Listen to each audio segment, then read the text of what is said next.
So before we start our panel, I'd like to ask Dr. Burton to come to the podium to be the respondent for this session.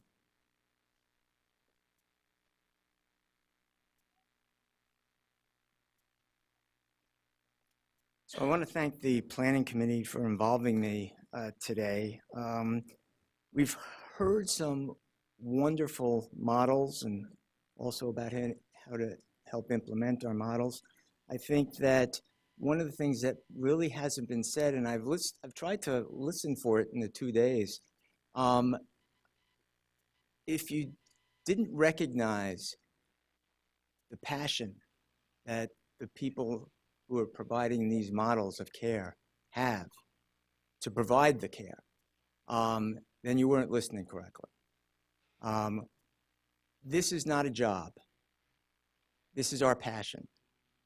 We work at night, we work on weekends, and I'm very proud to be able to be part of this particular segment of the program because I share that passion as well. And what's really interesting, the team that Mary put together here, is that we're all in the community. We're going out to where the people live. And that's a focus for me, as I'll talk a little bit further along about being part of this group and also sharing with you what I've done. And I have a different perspective, as many of you know, about cancer survivorship care. Many of you have roles in survivorship programs in large institutions. I'm going to ask you to use your imagination right now. And that is, imagine you no longer have a supportive institutional center to work in. Imagine you have no associated survivorship partners in your program. Imagine you have no in-house survivorship services. Imagine you have no in-house mental health providers. You have no marketing team. You have no educational programs. You have to fundraise on your own to generate your program. That's how I started my program. And that's how I continue to do it today. And that's in Springfield, Massachusetts, which still, after all these years, is the home of the Basketball Hall of Fame and not much else. We're 90 miles west of Boston. We're about 30 minutes north of Hartford, about 2.5 hours northeast of New York City. I'm in a practice, Springfield Medical Associates. We're about 20 providers. We're an independent practice, though we have this quasi-agreement now, which is a professional services agreement with one of the hospitals in our community. I've been with them for 29 years. I'm a survivor of acute myeloid leukemia and a stem cell transplant survivor. I'm a primary care doc. I say this often, but leukemia saved my life, and that I was burnt out right before I had it. I didn't know where I was going to be for the next 15 years or so, and it made me stop. I had to stop. Anytime there's something acute in front of an illness, you got to stop and handle it. And then as I got through my treatment, I found a passion. I found the passion that the other members in this team have also found. And that is, I do this 24/7. I actually work 3 days a week in my practice, and the rest of it is all about developing the survivorship program, which has two components, which I'll go into later. So how did I do this? Well, the first thing was get the passion. The second is I had to convince the people in my practice that this was something that we should promote. So I was lucky enough to have an administrator who saw the benefit of this. He then helped me with the physician leader. It didn't hurt that I started to do talks in our area, and 200 people would show up. One of them was with Julie Silver at the Basketball Hall of Fame a couple of years ago, and started the conversation about survivorship, because it wasn't being done, and it's still not being done by the two hospitals that are in our area. You know, the docs that are involved there really don't know what they don't know, and they certainly don't know anything about survivorship.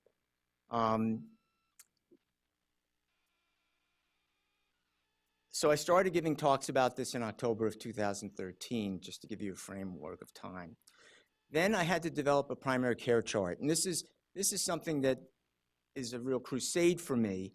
And in the next few months, we're going to have an article in JAMA Oncology that describes this more fully. But my charts have 4 components, maybe 5, and that is cancer diagnosis, the cancer treatment, the complications of the cancer and the treatment, surveillance and late effects, and then cancer physicians.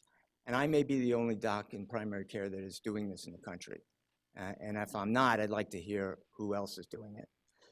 It's about educating our staff about what cancer survivorship is. I had to tell them my story, and then give a focus and an urgency to get survivors into my practice sooner. We developed a web page within our practice that allowed me to do this. So if you go to www.springfieldmed.com, there's a primary care cancer survivorship page, which lists a lot of links, including one of Larissa's links to her survivorship concepts. But to do this, I've gone around and I've done talks. I've also used the media. It helps that one of my patients is the news director of our local television station. And I say this a lot, that's the easy part. The medical part of cancer survivorship is the easy part. It's structured. We know what tests to do. We know what treatments to order. We follow guidelines. That's the easy part. What's not the easy part is helping survivors with their daily lives. So what I couldn't do in my practice, what I couldn't get buy-in, was to try to help with the survivorship, for the survivorship program, was to help with the psychosocial aspects. So I started a nonprofit organization called Survivor Journeys, and that's www.survivorjourneys.org. And I developed this during my quarantine year because I knew as a primary care doctor who to call, when to call, and how to get things done. And then I realized I had an aha moment and said, you know, this is pretty unique. I don't think too many other people know how to do this. And I realized in our community there were no survivorship services. And the survivorship services that are there are really not survivorship services. They're just termed that, but they really aren't. And what I mean by that is, let's say there's a breast cancer survivorship program that we have. It's basically getting a mammogram, an ultrasound, an MRI, a biopsy, and then treatment, and nothing much else about that. To develop this nonprofit, I had to have a board, and I had to realize what my limitations were. And that is, we have people on the board we have a labor lawyer, we have a CPA, we have a restaurateur who has an MBA, we have a graphics designer, we have an organizational IT person, and we also have our practice administrator. And that was a benefit. It helped us with the initial legal costs in terms of starting the nonprofit. How do we run our program? Well, we have, as people have said, one size doesn't fit all, and that is we have cancer-specific support groups that are composed of leaders, facilitators, one a behavioral specialist or a physician or a nurse practitioner, and then a survivor of that particular cancer. We're in the community settings, because if you're a survivor, the last place you want to go to is the hospital. So we're in libraries, we're in churches, places of worship, we're in senior centers. We also have developed a mentoring program this year for people who are further along on their journey, mentoring people that are just starting. We're part of a national organization called Volunteer Management in Cancer Care, and members of that include Dana-Farber, MD Anderson Cleveland Clinic, Immerman Angels, Friend for Life, and a number of other programs. We have a pet therapy component. We help with transportation to our groups. We try to provide education, and I'm bringing a regional cancer center to our area to help provide some information to our local patients who need Cancership 101, and much less things like sexual health. We also have a website, and it's really nice to know that my oldest daughter, who's in social media marketing, is helping us with that. So after spending a whole lot of money for her to go to Johns Hopkins, I'm getting a return on investment. We also have a Facebook page. You know, one of the things about running a nonprofit is you have to fundraise.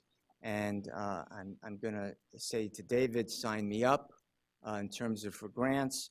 But one of the things that is really important is the fact that a couple of years ago at the biennial conference, and I'm about to throw Pecori under the bus, I went up to them and I said, you know, this is all great, but, you know, people like me, we don't know how to write grants.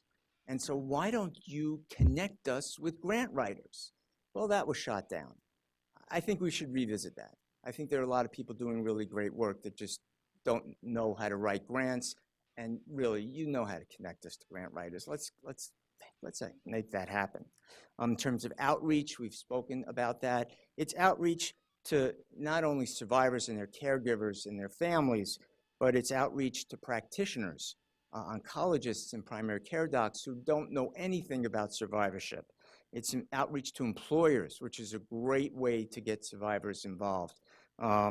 It's outreach by going to visiting nurse associations. And my latest crusade is to outreach, thanking the Meaningful Use world, is going to care managers who are calling patients on behest of practices to get them involved in their health care. So I'm going to also, I think we're also like-minded. I also thought about Field of Dreams. And the thing about Field of Dreams, the movie, is those apparitions knew they were baseball players. They also knew how to run, hit, and field.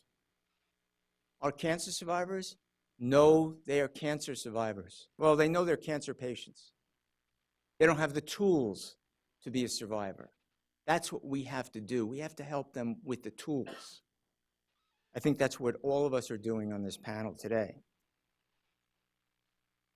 I also have a wish list. As part of our pre-conference talk, one of the people on the talk said, be bold. Well, if you know me, I really don't need that encouragement. And that is in terms of survivorship plans, we can talk about them all they want. But if anyone here is on the Commission on Cancer, you can't limit it to 75% of programs. You have to make it 100%. I don't even know how you enforce 75%. So please change that.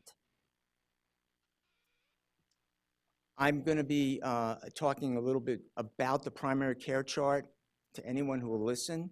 And thankfully, the people at JAMA Oncology understand the merit to this. So I encourage you to read that article when it comes out in the next few months. Back at the Primary Care Cancer Survivorship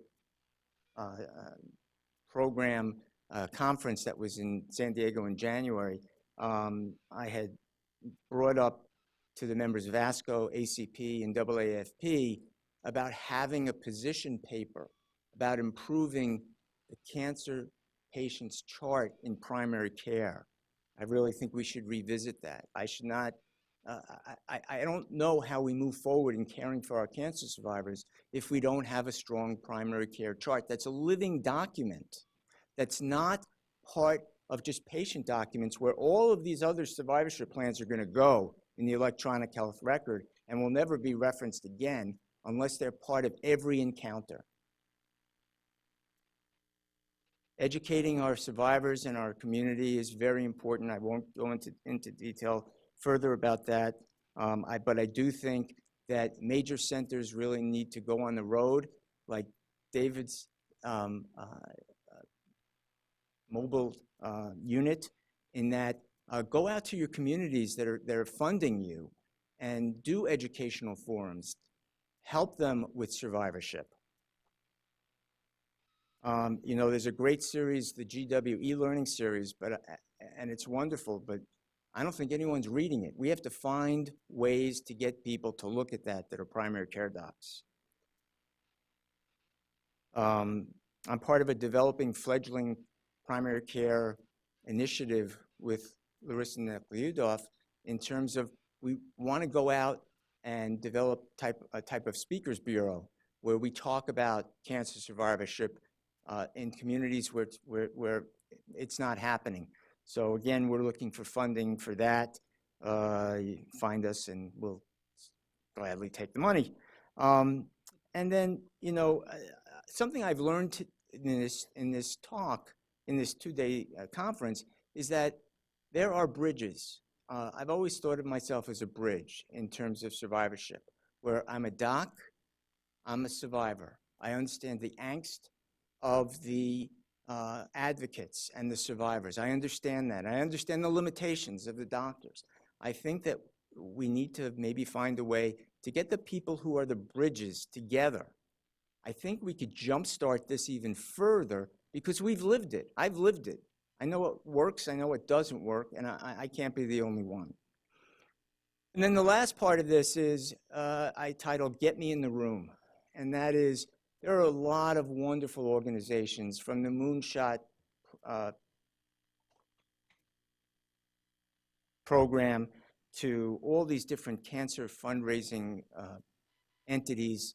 Don't stop fundraising, but remember that if we cured cancer today, there would still be 16 million survivors that need to be cared for.